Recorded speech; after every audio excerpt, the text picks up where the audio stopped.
there. My name is Quincy. I am one of the certified veterinary technicians and managers here at Healthy Paws Veterinary Clinic. And on this week's episode of our Quincy's Corner video series, I would like to talk to you about feline vaccines. So you have picked out the perfect little kitten and you are so excited to bring them home. And now it's time for their first vet visit. And we're going to talk to you about a lot of things in that first vet visit. So we want to make sure that we're here to allow you an opportunity to refresh your memory on what these vaccinations mean. There's a lot of big words when we come to vaccines, so we want to make sure that you're understanding exactly what your kitten is protected against when we are giving them those vaccines. First of all, what we recommend at their 8-week visit is going to be a feline distemper vaccine. That is the only vaccine that we give at that 8-week mark, but we will have to booster it at 12 weeks and at 16 weeks, so about 4 weeks apart from when their first one was given. Feline distemper vaccine is going to be a combination vaccine, and it's going to protect against 3 major viruses: our feline rhinotracheitis virus, our feline calicivirus, and then feline panleukopenia, also known as feline distemper. So our first two, the rhinotracheitis as well as the calicivirus, are very, very fancy ways of saying upper respiratory infections in cats. So they are highly contagious though, and that is why there is a vaccination out to help protect against them. When cats acquire these viruses, they may exhibit signs of sneezing, coughing, fever, lethargy, or eye discharge.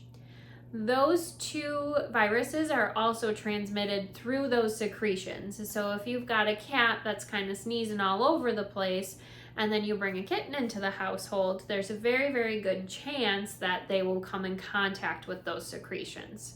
And that is what makes them so highly contagious, just like during cold and flu season in humans.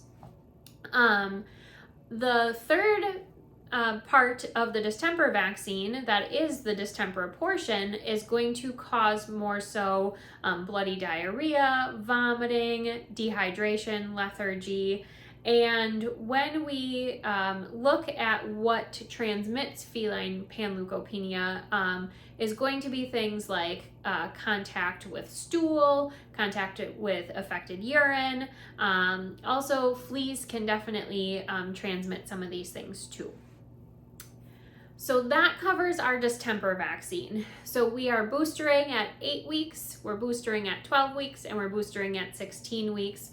And what that does is it just allows your kitten's immune system to develop the appropriate immune response if exposed to those viruses. They do have some protection from their mothers, but every single kitten is going to be different as far as how much protection they have. And how long that protection lasts. So that is why we kind of have that standard boostering schedule. After their 16-week booster, we'll consider that vaccine good for a year, and then they should receive that vaccine at their yearly visit, and then every 3 years after that. So that's kind of the schedule for that vaccine. When we look at the next vaccine that is going to be recommended for any cat or kitten, regardless of their lifestyle, that will be the rabies vaccine. Rabies is fatal in pretty much anything that acquires rabies. So any animals, humans, those kind of things, we want to make sure that we're protecting against it. And why this one is so big on the legal front is because rabies is transmitted through bite wounds, and it is fatal. So we want to make sure that as a public health risk, we are not putting any humans in danger of potentially contracting rabies. So the rabies vaccine is going to be given at 16 weeks at that last kitten visit, and then we'll booster it annually throughout their life. The last vaccine that I'm going to talk about is the feline leukemia virus vaccine, and that is going to be more of a lifestyle vaccine. Not every cat or kitten needs to have the vaccine. And the reason why it's based on lifestyle is because it's more of a high risk in cats who are going to be outside and potentially exposed to other cats, especially cats that we don't know the vaccine status of.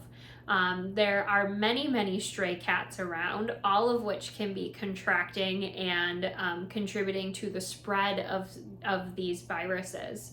Feline leukemia can, if a cat does contract it, is usually a pretty severe disease and will eventually likely result in death.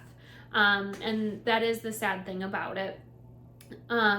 When we look at giving that vaccine, if it is something that fits your cat's lifestyle, not only if they're going outside, but if you are a kind of a high traffic household, if you're one that likes to take in the strays or foster them or make them better until they find their forever homes, we definitely would recommend that vaccine.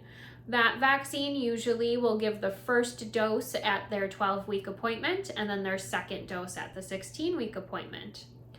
So there's a lot to think about with cat vaccines and what they protect against. But the good news is that we are here to help discuss what is best for your kitten, get them on the exact right track, especially if they don't quite fall into that 8, 12, and 16 week time frame.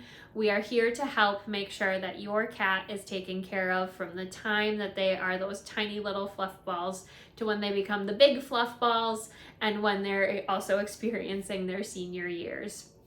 We hope that you reach out to us if you do have further questions regarding any vaccines that were given. We'd be happy to talk to you at those kitten appointments about them. We'd be happy to talk to you on the phone about them, or if you feel like sending in an email, we do have our clinic email as well. Thank you.